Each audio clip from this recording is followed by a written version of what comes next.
You're probably wondering why this was pre-recorded. Well, as I mentioned in my announcements last night, I needed another hand. I hope you'll understand.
So hopefully you enjoyed that little bit of Rite of Spring. Now, why did I choose the Rite of Spring? Well, there's a lot of options. First of all, you might have remembered my Rite of Fall that I did last fall, where I also accompanied myself doing the piano forehand. So I wanted to take another crack at that and do a little bit more of the piece. Also, Rite of Spring was premiered on the 29th of May, 1913. So why do it on the 1st of May, though? May Day. Well, when I kept researching what is May Day in most cultures, it is a day to celebrate spring. So I thought it was a great time to bring this tune back. Rite of Spring is known for causing this massive riot, right a year before World War I broke out at the Ballet Russe in Paris.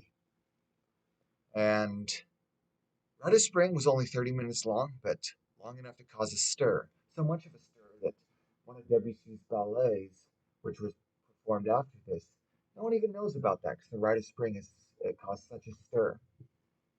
But did it cause such a stir? Did it really?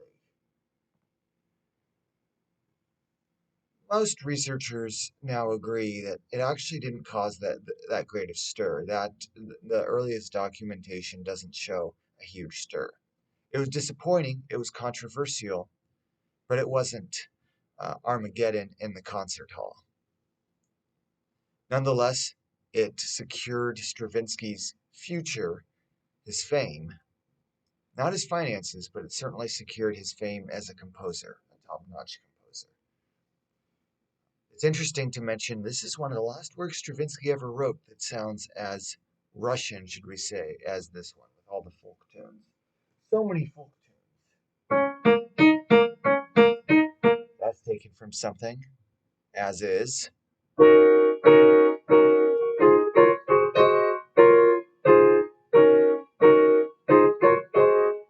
so on.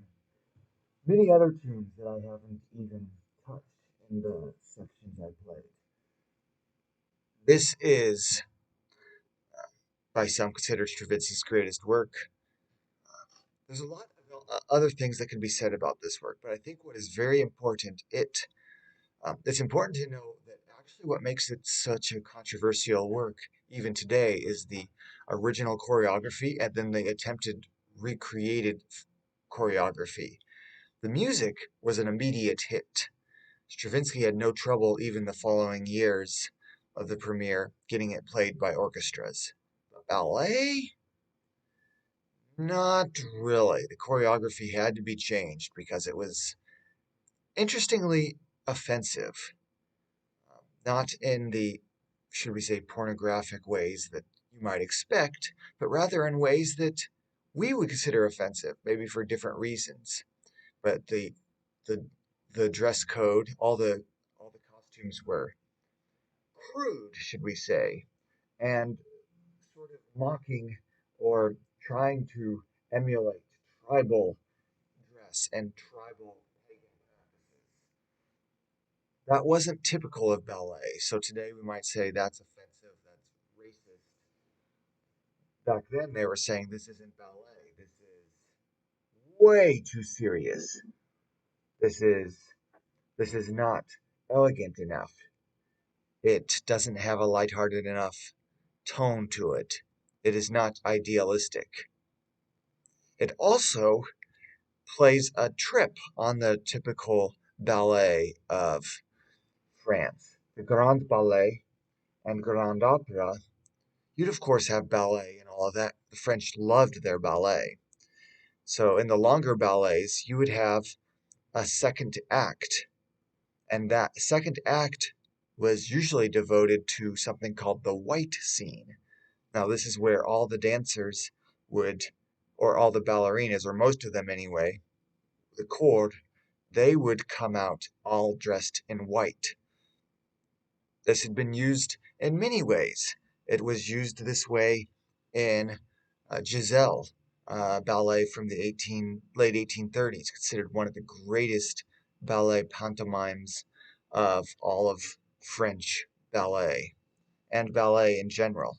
This Giselle had a huge impact on other French ballet pantomime, and that in turn had an amazing impact on Wagner and his operas, even though Wagner would hate to admit that he was influenced by French ballet so much. Don't have French ballet, you don't have Wagner and his operas and all the choreography in there. So, the French loved these white scenes. They could be ghostly in the case of Giselle. They could be a very kind, uh, helpful scene. Usually this act was, act two of four or five or something. So it wasn't the end. So you've got act one, different. Act two is this white act. Then you keep going sometimes. Stravinsky's ballet being one of the shorter commissioned ballets, as was not atypical of certain ballets. This is not a grand, you know, 5-act ballet. But Stravinsky plays on that. Stravinsky and Nijinsky played on that. They have a white act in part two of The Rite of Spring. But instead of being a white act all pretty and glorious, this is a white act where all the young girls dance to see who's going to be the chosen one and the one that's going to be killed for the sacrifice. Now, that was also pretty brutal. It essentially turned something elegant from French ballet into something grotesque. So there's a lot of reasons why the choreography made people angry, as well as the general storyline. Just so different from European culture. And even even Russia, St. Petersburg and Moscow, that wasn't very typical. It was more of a Lithuanian, other Eastern European places known for being maybe more tribal or less cultivated than the big cities. Those places were known for that, and that is in fact where Stravinsky got a lot of his musical ideas and folk tunes were from folk tunes transcribed from other regions.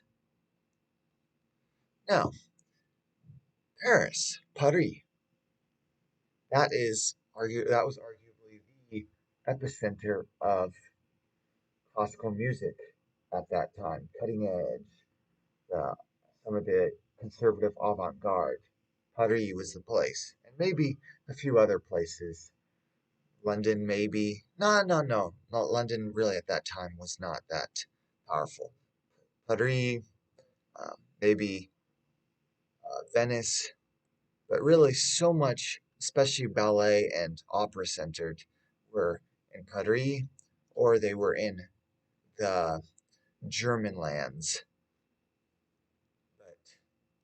But this really turned all of this on its head, turned the proper European mindset and flipped it on its head. Even more than something like Elektra, if you're familiar with Elektra or Salome by Strauss. Salome was notorious where the the person that plays Salome, she carries the head of John the Baptist around and falls in love with it. And she's actually scantily dressed. So that was controversial. But somehow Stravinsky ended up having the music for one of the most controversial choreographies ever done up to that time. And so it wasn't the first to have controversial choreography or dress, but it has gone in history as having the most um, notorious choreography. So I think it's interesting to know that it actually wasn't the music that caused the controversy. The opposite is true. You could find that the music was a big hit in all sorts of places, but the choreography couldn't uh, couldn't stand on its own.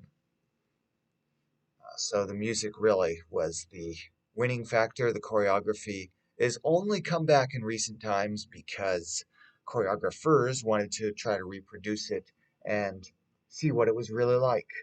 But it's not necessarily popular for its own sake, more of a historical accuracy and historical representation and research factor. There are videos on YouTube of the original choreography. You might like it. So, nothing against that, but it, that choreography isn't there mainly because it's attractive. It's there because that's approximately what they did.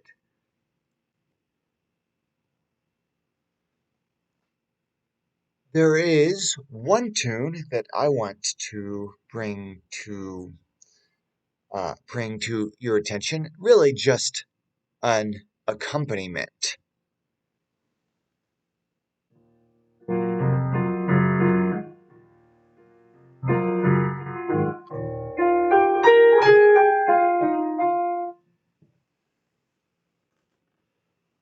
This is related, I think, to something by one of Stravinsky's contemporaries. So not only does he shoplift folk tunes for his Rite of Spring, but also his own contemporaries.